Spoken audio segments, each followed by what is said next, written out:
በስመ አብ ወወልድ ወመንፈስ ቅዱስ አሐዱ አምላክ ቢመጠን ግን ዛቲ ዕለት ወጽት ዛቲ ሰዓት እንተባቲ ወርድ መንፈስ ቅዱስ መንፈስ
መንፈስ ቅዱስ አሐዱ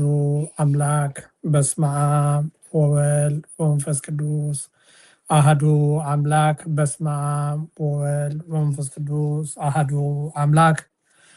ክቡራን አሃትን አሃትን ከመይ ከኒኹም ከመይ አምሺኹም ከመይ ውዒልኩም ከመይ ሓዲርኩም። እዚ ኣክሱማዊ ጽዮን ሚድያ እዩ። መደብና ሃይማኖታዊ እዩ። መርትዖና መጽሓፍ ቅዱስ እዩ። ናይ ሎማዓንቲ መደብና ከምቲ ረኣኹሞ ቅድሚ ናብቱ መደብና ምእታውና ግን ኣዝየ ይቅርታ ክሓትት ፈቱ። ብዘጋጠመና ናይ ቴክኒክ ፀገም ምክንያት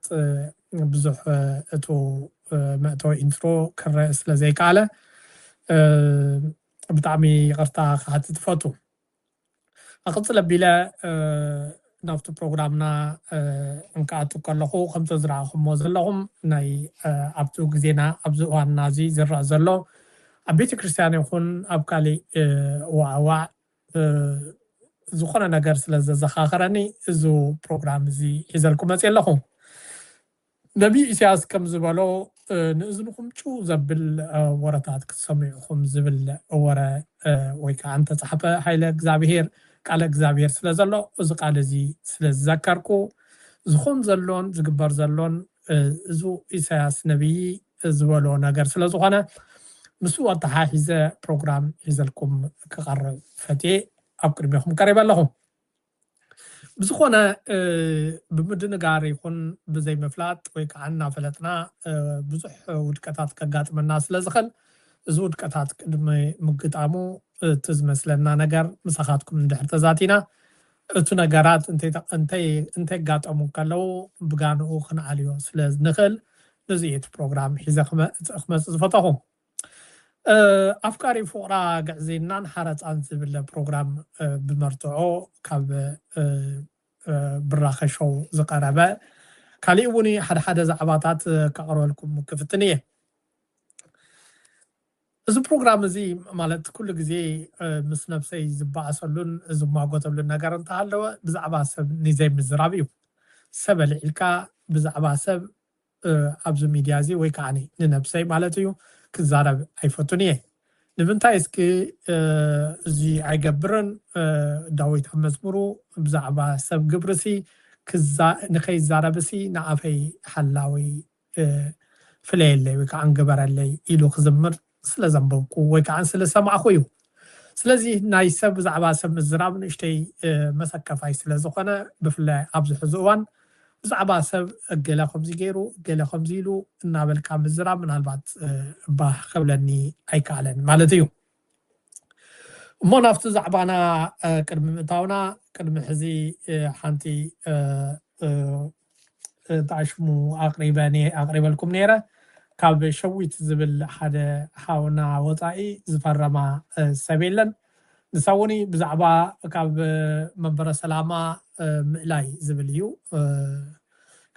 ብፁዕ ኣረጋዊ ካብ መንበረ ሰላማ ናይ ቸርማንሺፕ ምእላይ ዝብል ፍቃድ ወይ ከዓኒ ፍቃድ ምሕታት እዩ እዚ ንምንታይ ኣብ ንብለሉ እዋን መንበረ ሰላማ ናይ ተጋሩ ወይ ናይ ተጋሩ ትግርኛ ንዛረቡ ኩሎም መለለይና ስለዝኾነ እቲ ቅዱስ መንበር ርሱ ብዘይተቀደሱ ሰባት እዮም ተባሂሎም ኣብ ምጉስ ዘለዎ ሰባት ክውከሉ ስለዘይብሎም ብሸርሕን ብጉርሕን ይኹን ወይ ከዓ ብምፍላጥን ብዘይምፍላጥን ብዝገብርዎ እንታሽሙ ነቱ ቅዱስ ቦታ ክውክሉ የብሎምን ኢልና ስለዝሓሰብና ንሶም ካብቱ ቅዱስ ቦታ ወይ ከዓ ናይ መንበረ ሰላማ ቸርማን ኣቦ ወንበር ክኾኑ ኣይግብኦምን ካብ ዝብል እዩ ካህን ይኹን ወይ ከዓኒ ጳጳስ ከም ትብልዎ ጳጳስ ኣነ ምባል ንእሽተይ ፀግመኒ እዩ ንምንታይ እስኪ ጳጳስ ማለት ኣቦና ማለት እዩ ፓፓ ካብ ዝብል ጣልያንኛ ዝመፀ እዩ ወይ ከዓ ፖፕ ካብ ዝብልዎ እዩ ፓፓ ዝበሃል ሓደ እግዚኣብሔር እዩ ወይ ከዓ ኣቦና እንብሎ ሓደ ፈጣሪ ጥራሕ ስለዝኾነ መፅሓፍ ቅዱስ ስለዝእዘና ሚልክያስ ምዕራፍ 3 ካብ ፍቅዲ 1 ከተንብብዎ ከለኹም ማቴዎስ ምዕራፍ 23 ካብ ፍቅዲ 8 ጀሚርኩም ከተንብብዎ ከለኹም ሃርያ ጳውሎስ እውን ከም ዝበሎ ኣቦ ኢልና ንክንፅውዖ ናይ ውሉድ መንፈስ ሃበና ከም ዝብል ዮሃንስ ወንጌል ምዕራፍ 8 እውን ከተንብብዎ ከለኹም እንኳ ኣቦና ንሱ እውን ኣብ ሰማይ ዘሎ እዩ ኢሉ እውን ይገልፀልና ማቴዎስ ወንጌል ጎይታና መድሓኒትና ኢየሱስ ክርስቶስ እውን ኣብ ምዕራፍ 6 ክነግረና እንከሎ እንክፅልዩ ከለኹም ከምዚ ኢልኩም ፀልዩ ኣብ ሰማይ ትነብር ኣቦና ኢልኩም ፀልዩ ይብለና ስምካ ይቀደስ ኣብ ሰማይ ትነብር ኣቦና ስምካ ይቀደስ እንብሎ እቲ ሓደ እንኮ ኣቦና እግዚኣብሔር ኣብ እዩ ማለት እዩ ስለዚ ንዑ ኣቦ እንድሕር ኢልና ኣብ ምድሪ ማቴዎስ 23 ካብ ፍቅዲ 8 ከም ተፃሓፈ ኣብ ምድሪ ንማንም እዩ ንማንም ኣቦ ኢልኩም ኣይትፀውዑ ኣቦኹም ሓደ እዩ ንስውኒ ኣብ ሰማይ ዘሎ እግዚኣብሔር ኣብይ ይብለና ንስኻትኩም ኣሕዋትኩም ኢሉ ከዓኒ የብረህልናን ይገልፀልናን ነዚ እዩ ኣሕዋት ንክንባሃል ዝፈቅድን ዝፈቱን ማለት እዩ ስለዚ ጳጳስ ክብል ስለዘይፈቱ ወይ ከዓኒ ክብራ ይግብኦም ኢለት ኣይኮነ ጳጳስ ዝብል ስም ንሓደ ወይ ከዓ ፖፕ ትርጉሙ እንድሕር ዘይፈለጥናዮ ምናልባት ትርጉም ዘይክበና ክእል እዩ ግን ትርጉሙ ፖፕ ማለት ወይ ጳጳስ ማለት ኣቦ ወይ ከዓ ኣቦ ከማል እዩ እዚ ከዓኒ ናይ ክሕደትን ናይ እግዚኣብሔር ቃል ዘይምኽባርን ኮይኑ ስለዝስምዐን ጳጳስ ክብል ኣይፈቱን ማለት እዩ ቀፂለ ንዕኦም ንኸውርዱ ማለት ካብቱ ናይ ቸርማንሺፕ ንኽእለዩ ንክፍቀደልና ካብ ዝብል ዘቕረብክዎ ሓንቲ ናይ ፒቲሽን ነይራ ንሳ ንክትፍርምዋ ይምሕፀነኩም ኣብዚ ዲስክሪፕሽን እዚ ከቕምጣየ ኣብቲ ዲስክሪፕሽን ወይ ከዓ ኣብቲ ናይ መጀመርያ ናይ ኮሜንት መውሃቢ ዳሕራይ ከቕምጠልኩም እየ ሕዚ ስለዘይረኽብክዋ ማለት እዩ ብዝኾነ ፈርምዎ ካብ ደው ኢልካ ከፍ ኢልካ ምብቃይ ፈሪምካ ምቅላስ እዩ ዝሕይሽ ብኻሊእ ከም ክርስቲያን ኣብ ዓዲ እንግሊዝ ይኹን ማለት ብዙሕ ኣሕዋት ዝደወል ኩሎም ሰባት ነይሮም ኣብ ዓዲ እንግሊዝ ዝገበርዎ ግብሪ እውን ምእሽተይ መሰከፋ እዩ ከም ሓፍቲ እውን ኣብ ትግራይ ወሊደሎም ዝበላት ሓንቲ ኣዶ ወይ ከዓ ሓፍቲ ርኢና ነርና እዚ ከም ሰብ ክፃረ የልዮ እዩ ኢለ ይሓስብ ንምንታይ ኣብ ዝብል ሕቶ ክፃረ ስለ ዝግብኦ እዩ ናይ ደቂ ሰባት መሰል ከም መሰል ናይ እግዚኣብሔር ከዓ ሓቂ ከም ሓቂ ክገሃድን ክግለፅን ስለ ዘለዎ እንድሕር ዳ ስሞም የጥፍዎም ሃልዮም እቶም ስም ዘጥፍኡ ሰባት ክሕተቱ اندحرتا حق خوينو خاني اتا قلعه ناي بونت مسل سلازلوا مسل انا خطركب نصموني كولدو زي قبوم كولدو اندحرك إلهم مولادهم ببيت كريستيان تناقفهم يقرطع حزون أنتي ولا له تناقفوا زقبو قطعات كراكب سلازلوا لا يفتحوا قداي سلازخونا يو እግዚአብሔር وني بزوم بزو سبزي ويكعن ببطو አረጋዊ كوكاسن كزرابن ويكعن እግዚአብሔር ጳጳስ ወይከዓና እግዚአብሔር ጻድቅ ወይከዓና እግዚአብሔር ብፁዕ ወይከዓና እግዚአብሔር ቅዱስ የብቶ አይሎም ዘመኑ ሰብ እዚ ዓይነት ግብሪ እንድሕርዳር ግብሪ እንድሕርዳር ዝገብሩ ኮይኖም ዜሮ እቱ ዝውክልዎ ፈጣሪ የጽርፉ ስለዘለው እቱ ፈጣሪ እውን ከይጽረፍ ክንከላኸል ስለዝግበና እዩ ለዚ እዩ ኢሳያስ 52 ካብ ፍቅዲ 2 ጀሚርካ ከተንብቦ ከለኻ ብሰንኮኹም እሲ ሽመይ ኣብ ቅድሚ ኣሕዛብ ተፀረፈ ዝብለና ኣብ ሮሜ 2:24 እውን እዚ ደግሞ እዩ ብሰንክና እግዚአብሔር ስም ናይ እግዚአብሔር ስም ስለዝፅረፍ ማለት እዩ ኣነ ከም ክርስቲያን ናይ ክርስቲያን ግብሪ ዘይኮነ እንድሕር ገይረ እዚ ክርስቲያን እዚ በዓለገ እዩ ሰራቅ እዩ ሓሳዊ እዩ ቀታሊ ሰብ እዩ ሰካር እዩ ሸርሙጣ እዩ ይበሃል መን ይፅዋዕ ኣሎ ማለት እዩ ክርስቶስ بكريستوس تتوعخ كريستيان سلازخونكو قبري كاب كريستنا عند حرواتيو بسنكي كريستوس يتوع له إذا كريستيان زي قبرو خمز إيو ليه بعيو عند حرتواعيو أي تسرق زبل أملاخ سمو يترفع الله على زيو سلازين زيو فتحوني دليو تا وقال عوني وينتندو تا ولاديتوني ناي ولد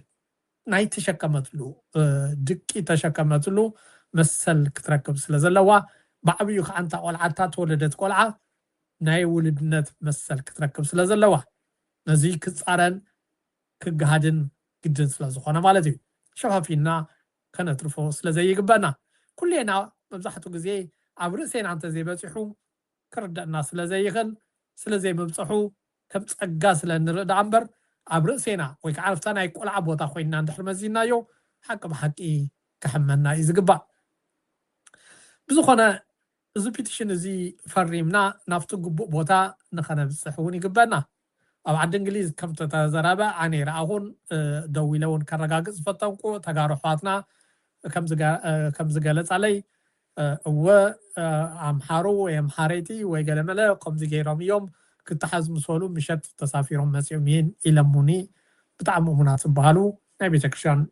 احواتوني قاليتهم ليلو أبعد طاليان كومزيو عينت كمانات التشكم سلام خانمون بزح سبب يقلص اني زاربني مو زقبرزي اب منبر سلامه كم حدا ايكن ويك عن مرأيا خوينو قرب سلازي ولو بغزيو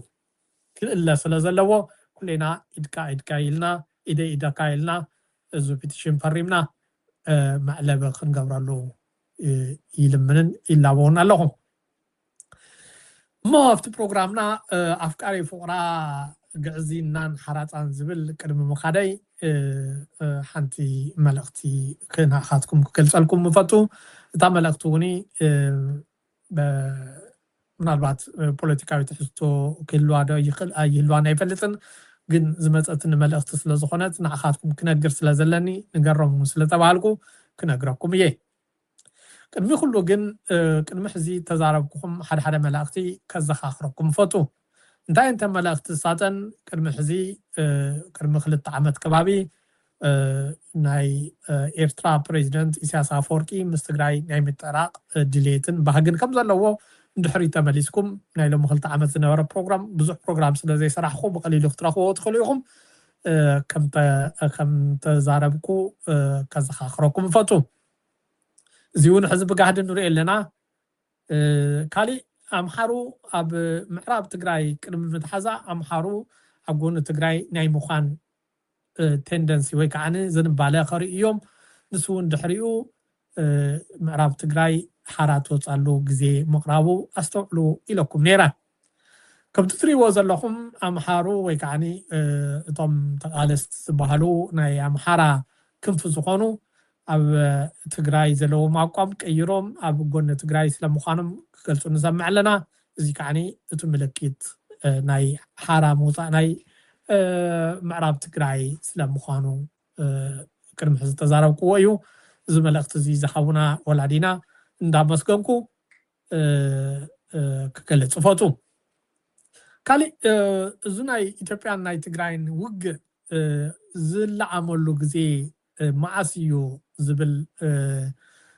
ሓደ ዘረባታት ተዘራሪብና ነርና ካሊእ እውኒ ሓንቲ ሓፍትና ምናልባት ራሄል መስለኒ ራሄል ትበሃል ሓፍትና ካብ ኣውስትራልያ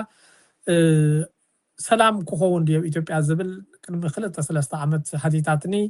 ዝሃብክዋ ሓንቲ መልሲ ነይራ ኣብ ትግራይ እንተወሰነ ግዜ ሰላም ክኾን እዩ እዚ ሰብ እዚ እናሃለወ ግን ሰላም ኣይኮነን እቲ ሰላም ምስኣን ግን ኣብ ዓደም ሓራ ከም ዝኣቱ ገሊፀላ ነይረ እዚ እውኒ ቅድሚ 3 ዓመት ወይ 4 ዓመት ንድሕሪ ተመሊስኩም ክትሪእዎ ክትፍትኑ ኢላወኩም ኣለኹም ብተወሳኺ ሕዚ ሓንቲ መልእኽቲ ክነግረኩም ፈቱ ኣብዚ ቀረባ እዋን ነፃነት ግንባር ነፃነት ኦሮሞ ዓባይ ከተማ ክቆፃፀር ስለምዃኑ ክገልፀልኩም ፈቱ እዚዩ ናይ መወዳእታ መጀመርያ ይበሃል ፈላማይ መድረኽ ንናይ ኣብይ ናይ መወዳእታ ግዜ እዩ ዝብል እዩ እዚ እውን ሕዚ ዝሃቡና ወላዲና ክብርን ምስጋናን ይግብኦም ክብል ፈቱ እተነገረኒ ቅድሚ 3-4 መዓልቲ እዩ ግን ብዙሕ ግዜ ክራክብ ስለዘይከኣልኩ ናባኹም ክብፅሖ ይከኣልኩን ብዝኾነ ግንባር ሓርነት ወይ ከዓ ግንባር ነፃነት ኦሮሞ ወይ ከዓ ኦነግ ዝበሃል ወቦ እውን ዝብልዎ ዓባይ ከተማ ትቆፃፀር ክትሪእዎ ኢኹም ኣብዚ ቀረባ እዚዩ ናይ ኣብይ ኣሕመድ ናይ መወዳእታ ፈላማይ መድረኽ እዩ እቲ መወዳእታ ግን ንሕና ሰራዊት ዝውልዖ ውግእ ንዓኻትኩም እየ ዝነግረኩም ዘለኹ ምናልባት ከምቲ ንሓስቦ ከምቲ ንሰጎ ኣብ ትግራይ ተጀሚሩ ኣብ ትግራይ ዝውዳእ ዝመስለና ብዙሓት ክንከውን ንኽእል ኢና ናይ መወዳእታ ግዜ ግን ሰራዊትና ብሓይሊ እግዚኣብሄር ኣብታ ኣቋሪፅዋ ዝመፀ ቦታ እንክጅምር እንከሎ ናይ መወዳእታ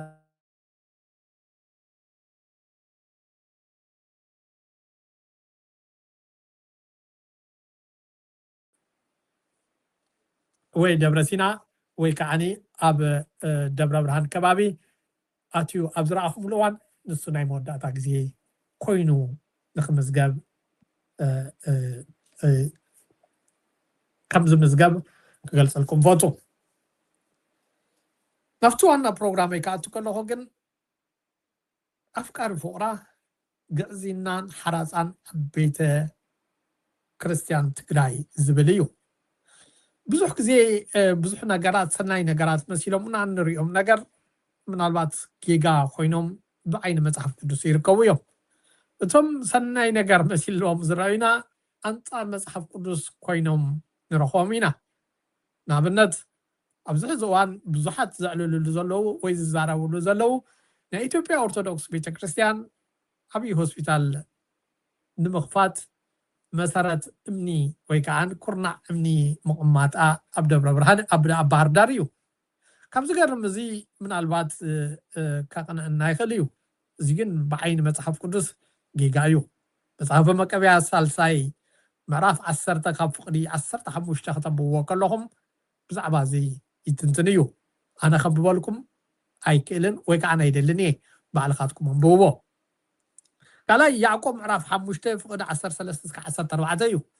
እዚ እውን ባዕልኩም ንክተንብብዎ ኢላወኩምን ይልምነኩምን ቤተ ክርስቲያን ድሕነት ካብ እግዚኣብሔር እምበር ድሕነት ካብ ምድራዊ ጥበብ ስለዘይምዃኑ ኣይትሰብኽን እያ ክብለኩም ዝደለኹ እንታይ እዩ ኣይትኽልክልን እያ ግን ከዓኒ ምድራዊ ነገራት ከዓኒ ንደቂ ሰባት ኣይትጋብዝን ወይ ኣይተቐርብን እያ እንታይ እያ ክብል ደለ ሓይልን ድሕነትን ካብ እግዚኣብሔር እምበር ሓይልን ድሕነትን ካብ ሳይንቲስት እዩ ኢላ ናይ ሳይንስ ውፅኢታት ንደቂ ሰባት ኣይተቐርብን ያዕቆብ ክዛረብ እንከሎ ኣብ ያዕቆብ ምዕራፍ 5 ፍቕዲ 13-14 ብግልፂ እዩ ዘቕምጦ እሞ ቤተ ክርስቲያን እንድሕር ደኣ ሆስፒታል ከፊታ መልእኽቱ እንታይ እዩ أبزي متهم دحانيو سلازي دك سبات نماج أولت وين عب بيت كريستيان كم مخاد كشاوش تطويعهم زيتي قبيهم ويكعل خيهم نقد حنون أيد حنون نايم كم مبال نعم هوسبيتال مخاد يعجموا لهم على زيو زي تدميرو جن انتهى يتملى أختخن بالكلنا عن صار مصحف قدس موجاسيو هوسبيتال أي سرح مالته يكون كسرحو زقبو مدراوي سب يسرحيو بيت كريستيان جن ناي دحنت ملكت تمثاليتن سبكتان تمرتان نسوس لزخونه بيت كريستيان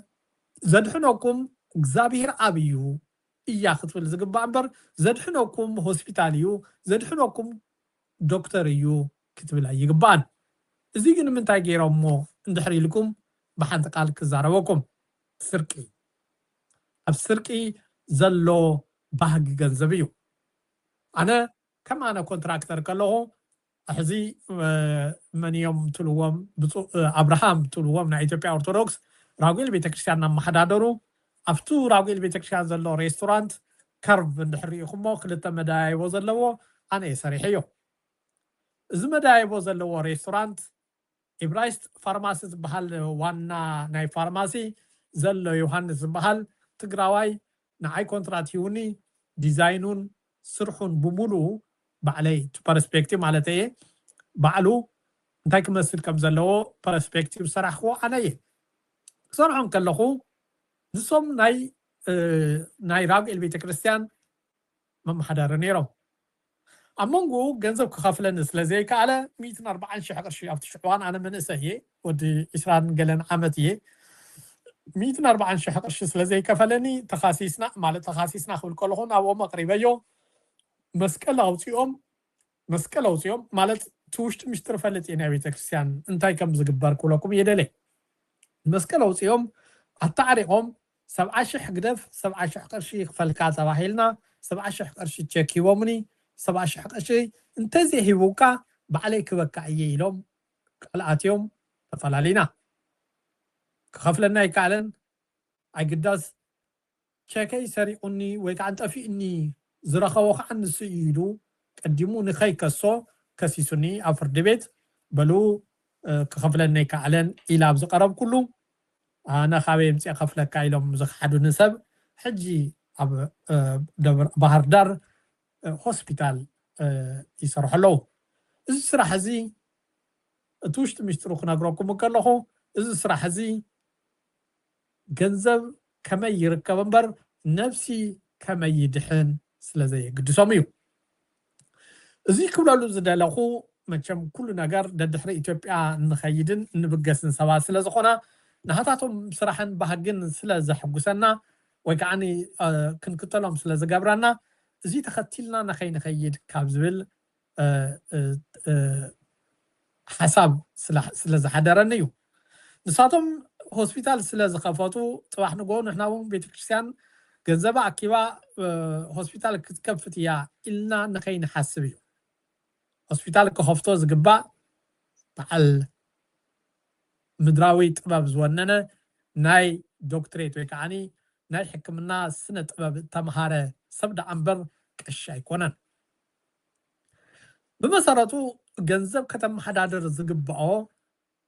መሃያ ወሲኹ መንግስቲ እምበር ቤተክርስትያን ኣይኮነትን ቤተክርስትያን ሰማያዊ ጥበብ እያ ክትምህር ዝግባእ ሰማያዊ ምምሕዳር እያ ከተመሓዳደር ዝግባእ ምድራዊ ጥበብ ከተምህር ስለዘይግባእ ከተመሓዳደሩን ኣይግባእን ብዝሓለፈ ሰማዕኽዎ ኣብ መቐለ ሃገረ ስብከት ክዛረቡ ሰማዕኽዎም ቅድሚ ሕዚ ዝነበረ መንግስቲ ክምስገን ይግብኦ ኣብ ቤተክርስትያን ኣትዩ ሓምዝቕዝቕ ይብል ስለዘይነበረ እዚ ናይ ሕዚ መንግስቲ ግን ክሓሟዝቕ ይጅምረሎ እሞ ሕደግ ክንብሎ ይግብአና ዝብል ሓሳብ ኣቕሪቦም ነይሮም ካብ ዝገርም ንሶም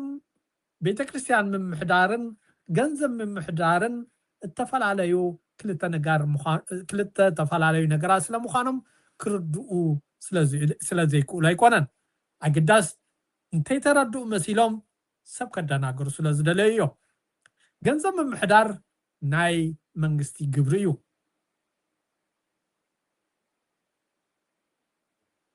ኢንካም ፐር ካፒታል ويكا ناي حد ولك سبات اتوت أب تقلالا ناي هاجراوي إيكونومي زمتو سعبينات مونيتاري بوليسي زبال ناي منغستي سراحن قبرنيو زي كما حدرت زي كيلو منغست خونا يخلن ገንዘብ ኣብ ዝበዝሖ ሰብ እቲ ገንዘብ ክገዝኦ ዝግባእ ኣቕሓ ወይ ከዓ ፐርቸዚንግ ፓወር ፓሪቲ ይበሃል ናይ ገንዘብ ናይ ምግዛእ ዓቕሚ ማለት እዩ እንድሕር በዚሑ እኳ ዓቕሙ ከም ዓቕመይ ትሪእን ኢኻ 1,000 ቅርሺ ዘውፅእ ኣቕሓ ብ2,000 ብ3,000 ትገዝኦ ትኽእል ኢኻ ካብ መርካቶ ወይ ከዓኒ ካብ ዕዳጋ ቀዳማይ ወያነ ከይድካ ካብ ምግዛእ ኣብ ከባቢኻ ዘሎ ብኽባር ምግዛእ ትፈቱ ማለት እዩ ስለዚ እዚ ዲቫሉዌሽን እዚ ኢንፍሌሽን ስለ ዘምፅእ ወይ ከዓ ንዞ ናይ ደቂ ሰባት ዋጋ ዘይምሃብ ናይ ቅርሺ ኣብ ጠቕላላ ናይ ሃገራዊ ናይ ኢኮኖሚክ ፖሊሲ ተፅዕኖ ስለ ዝመፅእ ረጉሌት ይገብሮ እዩ ረጉሌት ዝገብሮ ከዓ ብመሃያ ሊሚት ብምሃብ ወይ ከዓ ኣቕሓ ክሽየጡ ከለዉ ድሕሪ ታክስ ዘሎ ትርፍታት ብምግዳብ መንግስቲ ረጉሌት ይገብሮ እዚኡ መንግስታዊ ምሕዳር ይበሃል ገንዘብ ዝመሓደር ብመንግስቲ እምበር ብቤተ ክርስቲያን ኣይኮነን ኮላይ መሃያ ማለት እዩ ኣብ ቤተ ክርስቲያን ሓምዞቕዞቕ ዘይምባል ማለት ብዛዕባ እግዚኣብሄር ህልውናን ዘይህልውናን ምዝራብ ዳ እምበር ደሞዝ ካብ ደቂ ሰባት ካባይን ከባኹም ዝብዝበዝ ዘሎ ወይ ከዓ ስርቂ እንድሕር ኢልናዮ ስርቂ ከም ወንጀል ምድራዊ ሕጊ ወንጀል ስለምዃኑ እግዚኣብሄር ክከታተሎ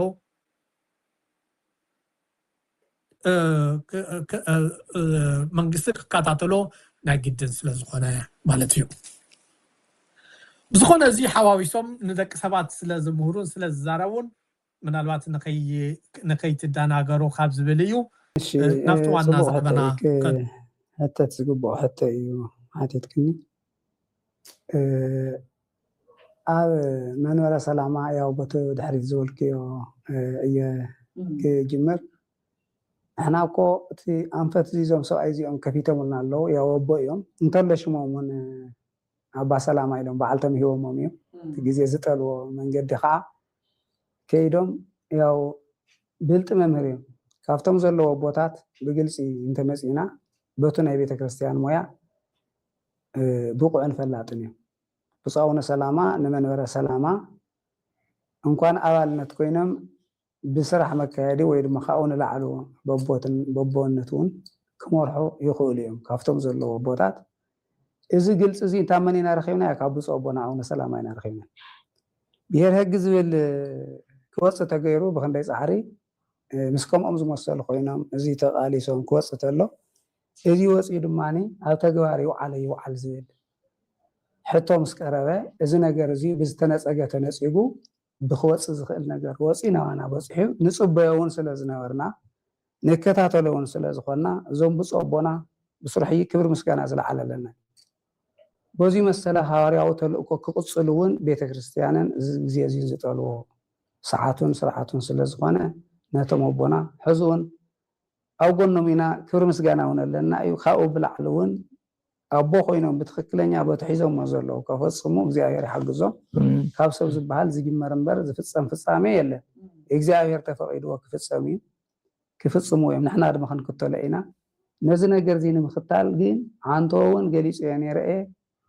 እቶም ክልተ ቦታት መራሕቲ ተባሂሎም ተቐሚጦም ዘለዉ ኣብ ልዕሊ ብፁዕ ኣቡነ ሰላማ ዘውፅሕዎ ዘለዉ ናይ ምፍርራሕ ሳግዐት ብስሩ ብኣፍኩም ከይትዛረቡ ሚድያ እውን ከይትቐርቡ ዝሓሳብ እዚ ከይወፅእ ን40 መዓልቲ ፅሙ ኢሎም ስዋዮም እንደገና ቅድም ኢላ ኣነ ዝረእኽዋ እውን ደብዳቤ ኣላ ብፁዕ ኣቡነ ሰላማስ ናይ ኣውስትራልያ ሊቀ ጳጳስ ስለ ዝኾንኩምስ ካብ ሓደ መዓልቲ ጉንወት ዲ ሰነ ጀሚርኩም ተኣሽሚ ይቅርታ تا دبلا بيلا عندي أمنا موبايلي أصلا شو عتني بأسران افترقوا كهناتنا يقولون توصينا مسكا حدا مع السنة جميلكم أستراليا خيركم أقل قولي لهم صحفهم لهم نايزيدوا ما بعلم هواري أو تلوكو نايسوكة وانجل ممريا حلافة ناي كدوسينا دوسناي تقرأ لهم سيما مامي من ورا سلامة من لسنا توهيلس شمزي ولا خير أرد توهيلس كان بعيش عيت بيد وليش عزوا سده بيد وليش عزوا سده أو نسلامة يبهالي لهم زقمته ترقحتات مس حالفو تزمتن ነገር مس حالفو ብፁዓውነ ሰላማ ኢሎም ባዕሎም ታቤተ ክርስቲያን ሰይማቶም ብፁዓውነ ሰላማ ኮይኖም ካብ አቡነ ሰላማ እንታይ ደና hanጽበ ከምዚ መሰለ ነገር ኢና hanጽበ እዚ ዘይምግባሮም እኮ ዳ ብዝንጎዖም ተዘይኮይና ክንሓምን ንኽእል ሕጂ ኣብ ሰዓቱ እዚ ዘውፅሕዎ ኣብዚ ዘይኽተል ሰብማ ባዕሉ ብስሩ እንታይ እዩ ዘይርድኦ ተኮይኑ ንዘይርድኦ መቸም መረዲ ኢኻ ትደልየሉ ናብ ጽቡቕ ምዛእ ኢኻ ትብሎ እዚ ነገር እዚ ትክክለኛ እዩ ሕጂ እውን ክንቅጽል ኢና ብዙሓት ቦታት ኣለዉ ናቶም ድምፂ ሰሚዖም በበይ ክንረኽቦም ዝብሉ ቤተ ክርስቲያኑ ምእመናን ነዚኦም ዝደልዩ ናይ ቤተ ክርስቲያን ገንዘብ ሕዚ እውን ዘባኽኑ ዘለዉ ጥቕመኛታት ንግሊ ጥቕሞም ዝሓስቡ ኣቦታት ከምቲ ዓንተ ዝተንትንክዎ ኣነ ሃፍቲ ናይ ብፁዕ ኣቡነ ጴጥሮስ እንዳፀወፀ ከይኮኑ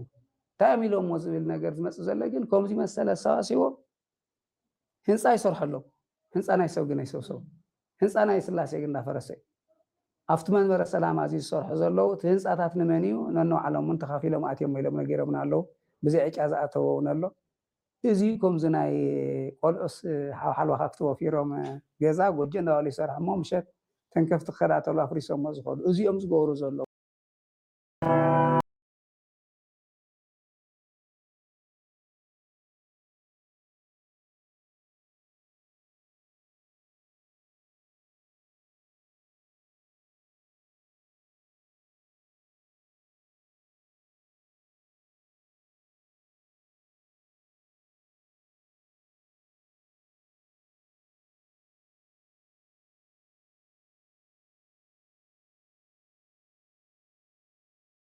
ሰብ እንዳተፀገመ ኣብ ኩለን ኣብ ዝገርመክማ ነቲ ሓደ ሒዙ ነቲ ሓደ ሰዲዱ ከይትብልኒ ይቅርታ ገበረለይ ኣብ ሽረማ ክልተ ስላሴ ኣለና ታሕታይ ዓዲ ወንፊቶ ዝበሃል ምስካበ ሰማዒት ዝበሃል ቅድስቲ ስላሴ ተዋና ጥንታዊ እዩ ካልኣይ ስላሴ ላዕላይ ደብረ ብርሃን ተባሂሉ ኣብ እንዳ ማርያምን ኣብ እንዳ ሚካኤል ተተኽለሎ ክልቲኡ ዓበይቲ ህንፃ እቶም ላዕላይ ስላሴ ካቴድራል ክንሰርሕ ይፈቐደና ኢሎም ላዕላይ ኢና ንብለቶ ናይ ቅድስቲ ማርያም تدحرت تخله سلاسي كاتدرال لهم بصاونا مقاريس ابن مسرة أميتهم دحار نتو سلاسي نسو تيسرحنا خيتو ودأت هزو كريستيان كيسرح مشجر نت هزو كريستيان أو تحتاي سلاسي نور التسفايد ما صرح إلى العائلو نور التسفايد مالتي أفتي لك أب أصلا نقمطس أفتي المسراس كاج ابن مازن تأميت بحد زين كلتي أنت جميرنا الله كلتي أنت هزبين أبز من طلعة تسعينه بزح بليونات حتى تزهوا جنزون ما أخلا نيرو يتجنزون السودمان عمن تعويلو مستوم ولكتات حلقون ولكتات نايسوا خاجوا عبالاتنا هاتهم زعمتون تجنزون السوق بانكتات لا تخفت أن أتوا من أجل البنكي يتجنزب إن ديا من هراس 7 مليون بميدياتات سمعنا يا الله لعل 7 مليون نهراس أنا وركي أبشر بس حاجة زوجته ولي ناي وركي ما أدن تاشمو تجورو ناي نقدي مع خنيا تاشره حزن ولد بيت كريستيانس بولده يتسرح كهن ولده يهب بميديا سمع أخو أنا 7 مليون كاب دورة برهان سلاسي مسرحته وهيلو استأخذ بجنزب كبار خطرنا توهيلو تولد خوالعو تجنزب السدما بخون كنا نخطف 7 مليون هراس حيوان اللي عم خيدم خفال مسؤال من قست مسحازم تجنزب توركينا زي كنا نقدر مسؤول وزين كاو مش قص إلى السماء هو بنور التصفي ناي نور التصفي زلوا سيرة تقلالو بعد ما من سيطان زي عاوي ومبر بجور إن سيطان زعاوي وسوي بعد ما سب سلاز خانو سيطان قدم سلاز تفترة سيطان يعاوي بجبري بخفاء أصغر من زحنقن أب منبر سلام عن نوري إذا لنا زود دايزيو بتعم زحفر نجاريو بزخنا زو نوري إذا لنا بزوج جزء سر السدادة كعوي تبع أرثوذكس زمتة أب إثيوبيا أرثوذكس بزوج جزء تسرح له قداي سلازخنا طبعاً أجمع مؤمنان ويكعم مؤمنان تلوه أنا مؤمنان بتقرنيا بحلا مؤمن ويكعن 7 زموتا سويت مالتي مؤمن يبالن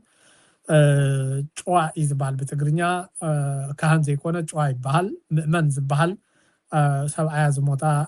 مؤمن تبال زي تخكل يكونن كوا محرنيا زمتيو محرنيا نايب على سنة قال سلازي يقولوا كاب تقرنيا ناوسدا نقير سلاز زاربي بزخنا تم شوا زبالو كمان كماهم مصحف قدسي نفلت سبات مصحف قدس نخني نفلت بتعمي كم استراتيجي غير وسيدو زسرحنا إثيوبيا أرثوذكسيو زي كاني ኣደንቂርካ ምግዛእ ዝብል እዩ እንድሕርና ፈሊጥካ መፅሓፍ ቅዱስ እንድሕርታ ማሂርካ እቲ ቅኑዕ መፅሓፍ ቅዱሳዊ ትምህርቲ ወይ ከዓ እቲ ቅኑዕ ሃይማኖት ክኸውን ዘለዎ እዚዩ ኢልካ ክትማገቶም ስለትኽእል እዩ ንኣብነት ኣነ ብውልቀይ ኣብ ሓጎይ ብጅሮን ተፈሪ ኪዳኑ ይባሃሉ ናይ ኢትዮጵያ ትበሃል ሃገር ናይ ገንዘብ ሚኒስተር ዝነበሩ እዮም ኣመፃፅኦም ካብ ማለት ትውልዶም ማለት እዩ ካብ ስሑል ሚካኤል እዮም ብጣዕሚ ብመፅሓፍ ቅዱስ ዝበሰሉን ዝፈለጡን ፍላጥን እዮም ነይሮም ትብለና ኣደይ ኣነ ገና ቆልዓ ከለኹ እዮም ሓሊፎም ሓዎም መልአከ ብርሃን ኣስፋው ይባሃሉ እዞም መልአከ ብርሃን ኣስፋው ኣብ መቐለ ምናልባት ኣፍታ ናይ ልቢ ትግራይ ማኖ ካርታ ትግራይ ትበሃል ፋርማሲ ዘለዎም ደቆም ኣለዎም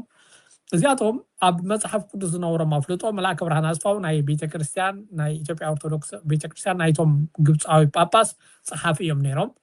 እዚኦም ከዓ እዞም ሓዎም ኣብ ሓጎይ ማለት እዩ ንዓይ ናይ ኢትዮጵያ መንግስቲ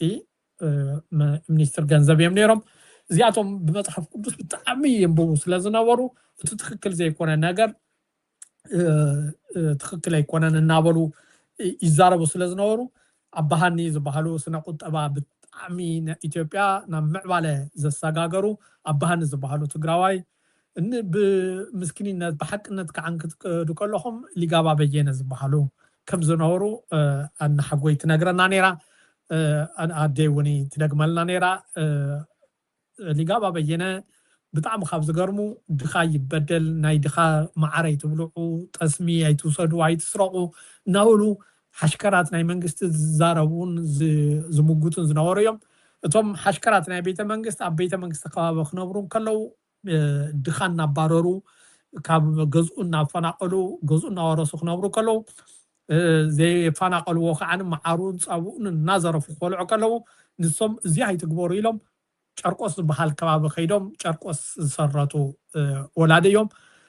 ሊጋባ በየነ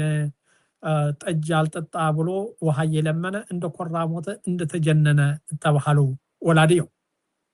እዚኣቶም ተጓሒፎም ንትግራይ ዝልታላ ኩሉ ዓብይ ነገር ኦፍ ኮርስ ሊጋባ በየነ ኣብ ኣለጂ ከባቢ እዮም ተሰውዮም ፀኒሖም እዮም ድሕሪ ንሓወቦታትና ማለት እዩ እዚኣቶም ተጓሒፎም ዝኸድሉ ሃይማኖት እዚዩ ትክክል ኣይኮነን ትገብርዎ ዘለኹም ትክክለኛ ጤናዊ ሃይማኖት ኣክሱማዊ ሃይማኖት እዚዩ ኣይብልን ንደቂ ሰባት ኣይተስግዱ ኣብ መላእክቲ ማእኸል ስእልኹም ኣይትለጥፉ ቤተክርስትያን ምስ መንግስቲ ተለጢፋ ኣይትንበር ይብሉ ስለዝነበሩ ኣብ ሓጎይ ጴንጤ ተባሂሎም ወይ ከዓኒ ናይ ስቴኖፋኖስ ተኸተልቲ ጴንጤ መናፍቅ ተባሂሎም በዘይ መሕያ ዓዲ ተባሪሮም ኣብ ዓዲ ሓሚሞም መስዋዕቲ ከፊሎም ማለት እዩ ሓቦም ሙኒ መልአከ ብርሃን ኣስፋው መልአከ ብርሃን ኣስፋው ምናልባት ሪፈረንስ ኮነኩም ኣብ ናይ ትግራይ ካርታ ትበሃል ደቆም ናይ ሎሚ 56 ዓመት ከባቢ ፋርማሲ ነይራቶም በዓልቲ ቤቲ ንስው ኣያና ነብሲሄር ዘርኣይ ዝበሃል ነብሱ መስዋዕቲ ዝገበረ ኣብዚ ናይ ፅንተታዊ ወራር ሰበይቱ ጓል መልአከ ብርሃን ኣስፋው እያ ትርፉ ኣስፋው ትበሃል እዚኣቶም ኣብ ትክክለኛ ሃይማኖት ክኸውን ዘለዎ ነገር ዝማጎቱ ዝነበሩ እዮም ከምዚ ንኸይንፃብዖም ከምዚ ፈሊጥና ንኸይንምጉቶም ኣደንቂሮም ንክገዝኡና ይደልዩ ነይሮም እዚኡ ናብ ትግራይ ይፍፀም ኣሎ እዚ ንኸይፍፀም ግን መፅሓፍ ቅዱስ ክንፈልጥ ኣለና ካብ ዝገርም ሓራፃ ዝብል ብመፅሓፍ ቅዱስ እተወገዘ ጉዳይ እዩ ዳሕራይ ክመፆ እየ ዳሕራይ እውን ሓደ ዘልዕልዎ ነገር ኣሎ እንታይ እቲ ዘልዕልዎ ነገር ኣብ ቤተክርስትያን ከም ፀሓፊ ኮይኑ ዘገልግል ሰብ ልቢ ንበል ኣብ ቤተክርስትያን ንሓደ ዞን ፀሓፊ ኮይኑ ዘገልግል ሰብ ባህላዊ ሕክምና ዝገብር እዩ ያው ምስ ፍቁራ ዝሰርሕ ፍቁራ ማለት ኣነ ይዛረበኩም ብዙሕ ፍለጦ ስለዘይብለይ ክፈልጠውን ስለዘይብለይ ክፈልጠውን ስለዘይግበአኒ ክፈልጠውን ስለዘይደሊ ምስ ፍቁራ ዝሰርሕ ክርስቶስ ዘይኣምን ብክርስቶስ ዘይነብር ክርስቶስ መድሓኒተ ኢሉ ዘይኣምን مدحانيت ناي كريستوس مدحانيت كعيدو بناي بعلو قوتلن سرن بتيسو مدحانيت يلو مزهب فقرا زحبر ناي كريستوس مسكل مدحانيتنا إلو زأمن مدحانيت مسا يكونن مدحانيت مس كريستوس يكونن مدحانيت مس فقرا أي مزبل زحبر فقاري فقرا أفكاري كهادي يقرمي نزيو إساياس كنقرنا نقلو إذنكم شو زبل ورق صمرو قنا هنسمعنا እግዚአብሔር ምሕረቱ ይወርደልና እዛ ኦርቶዶክሳዊ ቤተክርስቲያን እዛ ጽዮናዊት ቤተክርስቲያን ናይ አክሱም ጽዮን መንበረ ሰላማ ብደም እሽላት ቆልዑት እተሰረተት እያ ሰብ ክትአምት አንግለላ እምበር ካብ ዝጠመዩ ካብ ደቂ ሕሉፋት መንጢልካ እትነብረላ አይኮነትን كم تسمع خبو حراسة 7 مليون هبو أنا قدم خلت عمد سمعي هيز قدايزي وركزنا قدنا براسب وركي بايزوي بحراسة بزح سبي تبلي بشرة تا زعبيت زبالنا حدا حاونا زنقرنا تا زلوا زلو 7 مليون نحدا وركنا قاداي أحريس أمو جنزب حزو أدي سابعاتيو إثيوبياتيو زحزون زأسرون سب أي ترخبن نسو 7 مليون بزح جنزبي تجنزب نسو بزح دخاتات كإنجليز خل بزحات طميات هيوت كدحن خل جنزب نحدو الكسب نحرص هيوم هيوت جن بسنك حرص يتفعله نسو قعني أبشوا خيدو بس زماتيانن بس سكراماتن تجنزبيت فوق أبلوكاس معرف 10 شدشتي 5 رأخمو تناي ولادي او هابتي تمنى شل قلعه ابزي زي فلطو بوتا نافيقو ገንዘብ ካካፍለን ኢሉ ገንዘብ ተቀቢሉ ናብ ርሑቅ ዝኸደ ምስከራማትን ምዘማያንን ገንዘቡ ዝወደአ ርህሩህ አቦ ዝነበሮ ርህሩህ ወላዲ ዝነበሮ እንክምለስ ከሎ ዝተቀበሉ እዚሁ ናይ እግዚአብሔር ተምሳሌት እዩ እቲ ወላዲ ካብ ርሑቅ ምስራአዮ ሓቆፎ ሰዓሞ ክዳኑ ለዊጡኒ ድግስ ደጊሱ ደስ ይበልኩም ኢሉ ጎራዋዊ ተጸዊዑ ከም ዝተሐጎሰ ጎይታና መድኃኒትና ክርስቶስ ከም ዝነገረና ኣብ ሉቃስ ከም ተጻሐፈልና ወንጌል ሉቃስ 16 ይዘኻኽረና እዚ ሰብ እዚ ኣብ ዓዳም ሓራ ኸይዱ ኣብ ዘይፈልጦ ሃገር ኣብ ዘይነበረሉ ሃገር ናፊቁ 7 ሚሊዮን ሒዙ ምስከራማትን ምዛማውያንን ገንዘብ ዘጥፍእ ሰኣን ሓንቲ ባኒ ህይወት ኣብ ትግራይ ይሐልፍ እዚ ገበን እዚ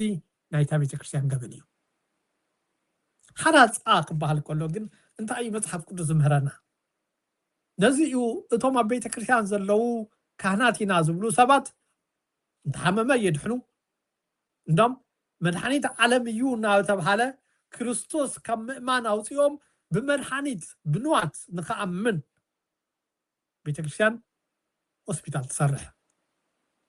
ኣነ ከም ኣማኒ ከም ተኸታሊ ክርስትና ክርስቶስ መድኃኒትካ ቡ እመን ቡ ንበር ቡ ተደረኽ ንኽትብለን እምበር ሆስፒታል ተሰሪሐትለይ ካብዚ ዓለም እዚ እንታይ ይፈልያ ሓንቲ ሓፍትና ኣብዙ ኖርዌይ ትነብር ብዙሕ ግዜ ደጋጊማ ተሓተኒ እዞም ፃዓዱ ናስላም ብጣዕሚ እዮም ዝኽብሩ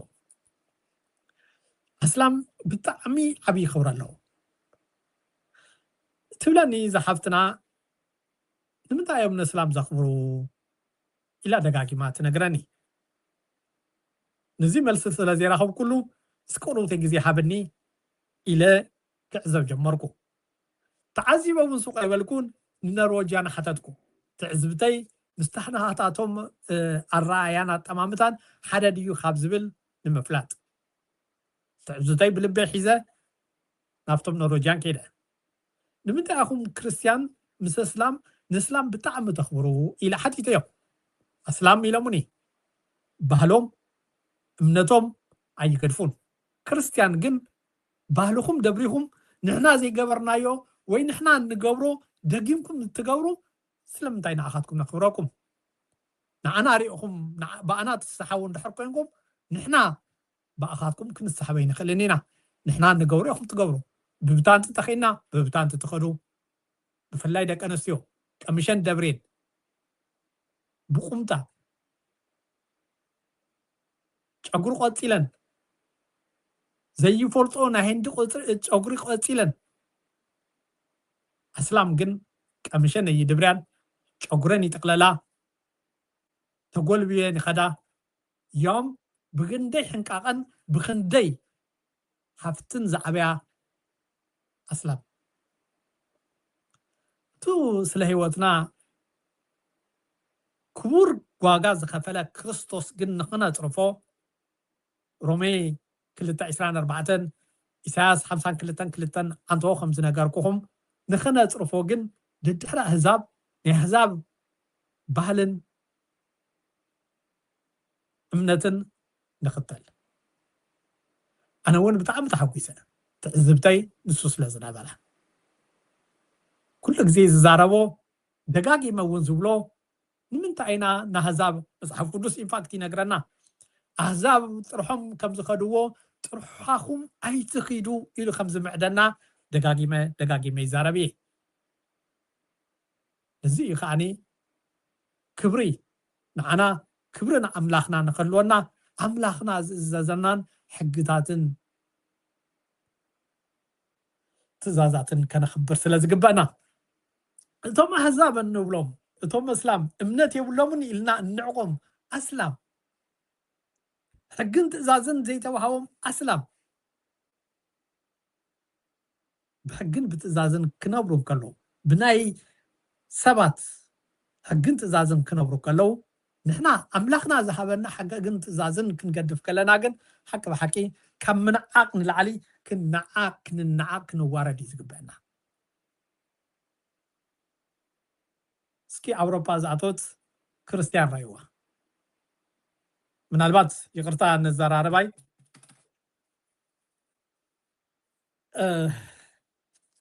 بزخونه كمعراب التعبابيانا صبا يكونان تنصبا التعبابيا زعبيا عرب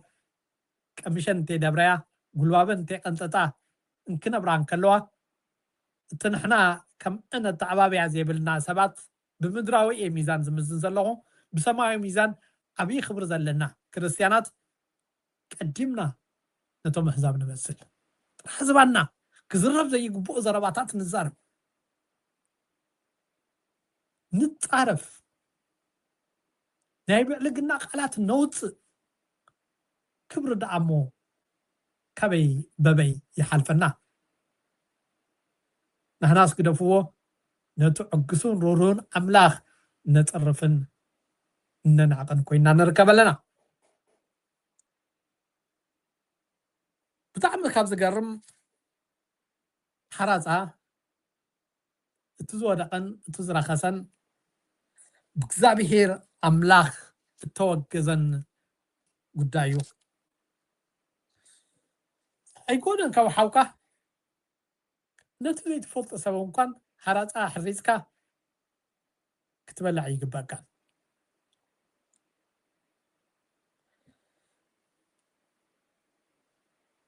كبزي يبل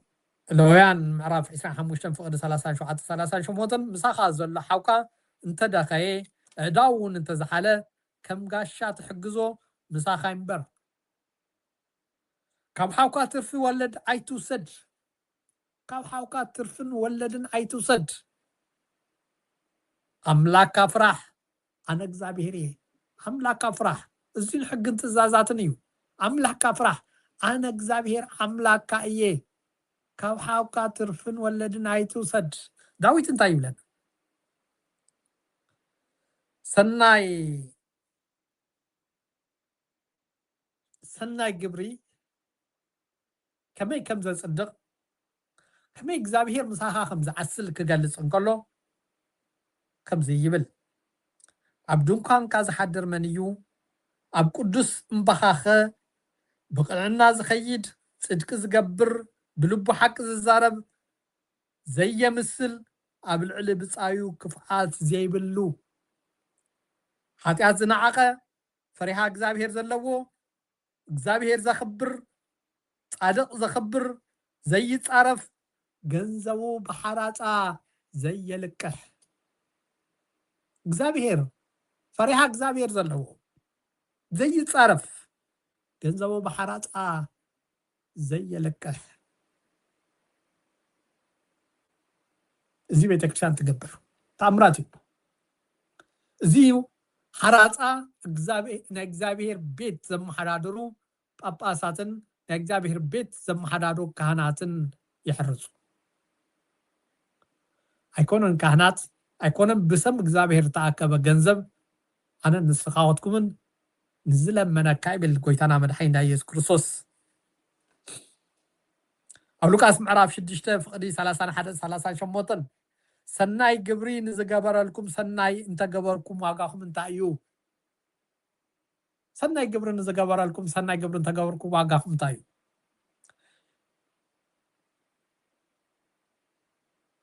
ኣግዳስ ሕማቅ ንዝገበረልካ ፅቡቅ ግበር ንፀላኢኻ ፍቱ ኣፍቅር ንዝኸፍለኩም ተስፋ እንተይገበርኩም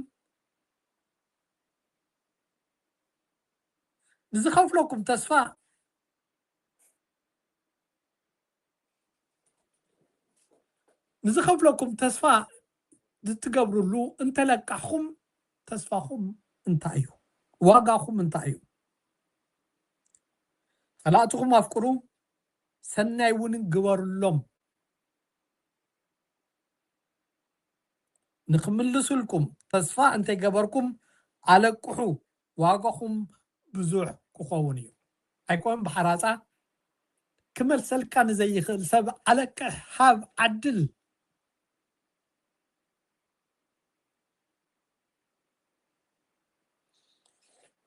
ሰማያዊ ኣቦኹም ሕያዋይ ስለ ከም ዝኾነ ሕያውያን ኩኑ ታምራት እዩ ሰማያዊ ኣቦኹም ሕያዋይ ኩሉ ሂቡና ኩሉ ዓዲሉና ክፉኣትን ከለና ኣፍቂሩና ምንም ዘይብልና ከሎ ኩሉ ሂቡና ንዓና ዘይግባእ መንግስቱ ዓዲሉና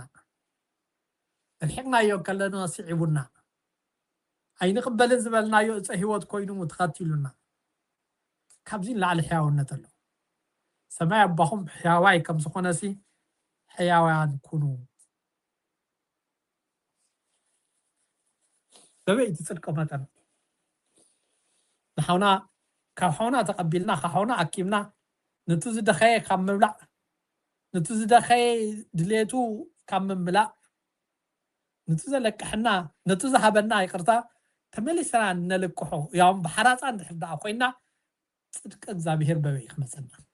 فرح እግዚአብሔር كخبئ يكرخنا ملائكتك خميلهم كعسلنا كفو خميلهم يدحنونا كفو كدحنونا تزخلو زي سبزي 7 مليون أكيبو እንዳ ዘማውያንን እንዳ ሰከራማትን ከይዱ አይመጥፉን እዚ ሰብ እዚ ንኽጠፍን ገንዘብ ሒዙ እንዳ ዘማውያን ንኽነብርን ዝገብርዎ ዘለው እዞም ሰባት እዚኣቶም እዩ ተዘየለቅሕዎ ብሓራፃ ተዘይዎ 7 ሚልዮን ኣብ ወርሒ 7 ሚልዮን ማለት እዩ ኣብ ወርሒ 7 ሚልዮን ምኽፋል እንተዓብይዎ ክጠፍእ እዩ مو نايزو دزي متفا نايمن جبنيو اتوم حرات ازي حبو ديكونو نزي بويتا سناي جبري نزغبر لكم سناي انت جبركم سي واغاكم انت ايو نزخوف لكم تسفا غيركم انت لقحكم اس واغاكم انت ايو صلاتكم مافكرو سناي ون جبر لهم نخملس لكم تسفا انت جبركم قول فقالي نخافلكم تسفا انتي جبركم على قحو كخافلكم زي يقولوا سبات لقاح انت حديثو مسي على قحو اقداس حاو مالتي بخالي قانقا دقلو لእግዚአብሔር نخدكونو نسو نلوحاتن نخفاعاتن حياوائيو نعين نعاخواتكم نخفاعاتن حياواتن حياواي أب حنت مدري عسرت كفوات كلت حيوان انت اليوم نتم حيوان نتم كفوات معرزنا بيزنب بقول يوكل زرقتات يوكل تعطت تأكب تعنقل تنبر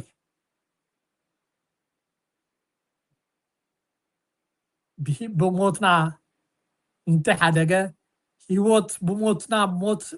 موت دبيسو هيوت عدله حيوان أملاخ كم زي يبل أموداتا سمايا أبوهم حيوان أيو كم زخانة حيوان كنو كم أبوهم كنو أبوهم حيوان أيو تامرات كوي أي قرمن كم أبوهم كنو نبو خمس زي يخل سمنيو زي مهقس منيو أبوهم حيوان أيو لنا لو تزفلت ولدو كم وخنو منقص نختوارسو مسو نختنبرو طبابات كقلت لكم بسماعي طباب نختنبرو بمدراوي طبابان ايتنبرو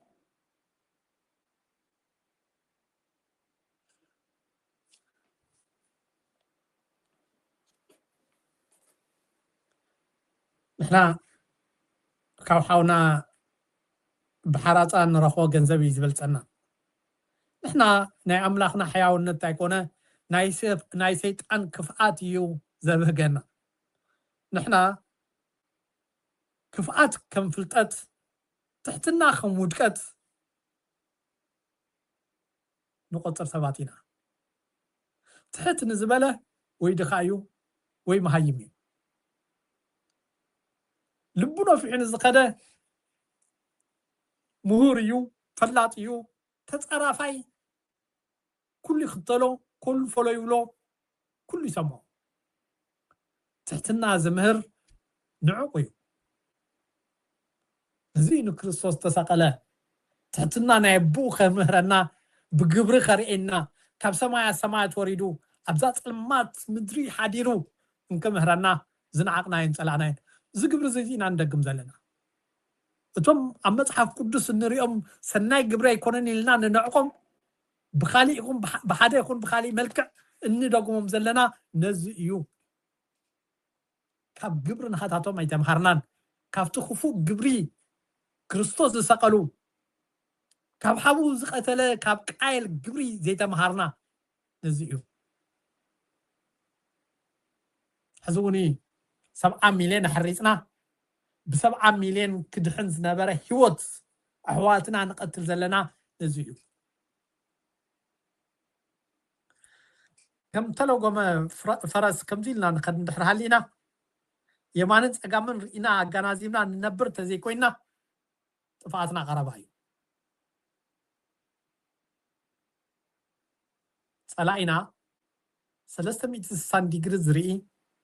360 ديجري زسلاسل صلاي زلنا 24 ساعات زي دقس زي سلكي نحنا خطف ليتن قطرن زسرح ما حتصراوي زلوو نحنا نكي حجزنا تم ملاختي عقوننا نكي عسلو سناي قبري يبلنا دحراي بتخفو قباري طلع سناي كنت فكلنا حاني እግዚአብሔር ታጊሮ የየ ንምንታይ ከምዚ ይገብረኒ ንምንታይ ይጋጥሙኒ ንምንታይ ከምዚ ኮይነ ከዓንብል ንጅመር ማለት እዩ እስኪ ንቀፅል ታምራት እዩ ሰይጣን ዝኸፍት ተግባር ዘለዎም ካብ ስደተኛታት አውስትራሊያን ውጪ ዓዲ ዲያስፖራ ናዋፅዮም እዩ ቅርታ አልኮ ናይቶም ብፁዕ አቡነ ጴጥሮስ ምስ ገለፅኩ ዶሞስ ናይ ንውርኤድ ዘይገለፅኩ እውን ኣሎ ንውርኤድ ተስፋይ ብሰለስተ ማህያም ዝበሉ ለማዓንቲ ዘሎ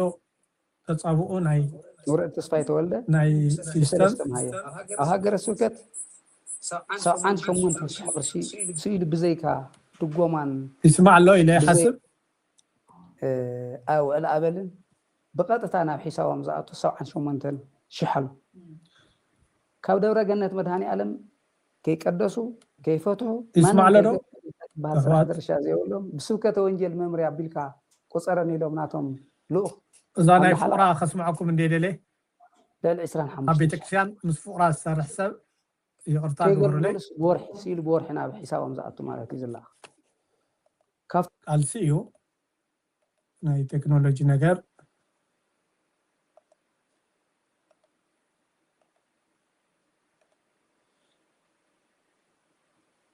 اوكي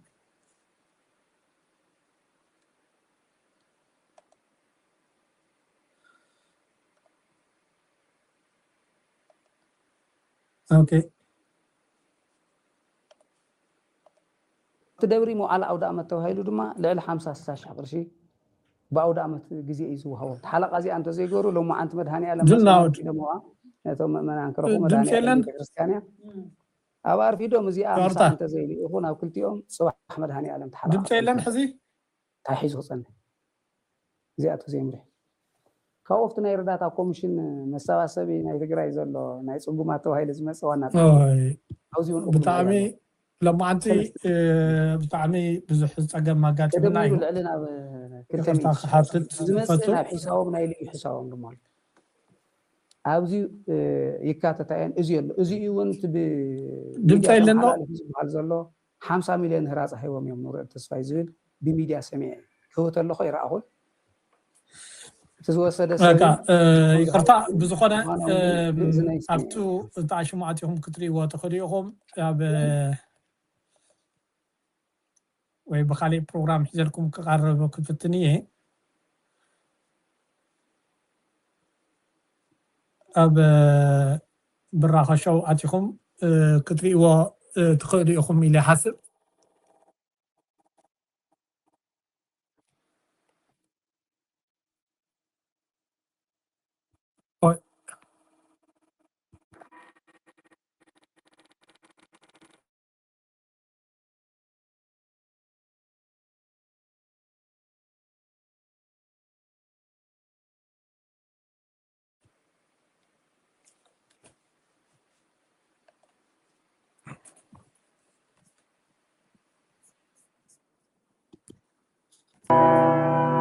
በስመ አብ ወወልድ ወመንፈስ ቅዱስ አሐዱ አምላክ ቢመጠን ግን ዛቲ ዕለት ወጽት ዛቲ ሰዓት እንተባት ይወርድ መንፈስ ቅዱስ መንፈስ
Yeah.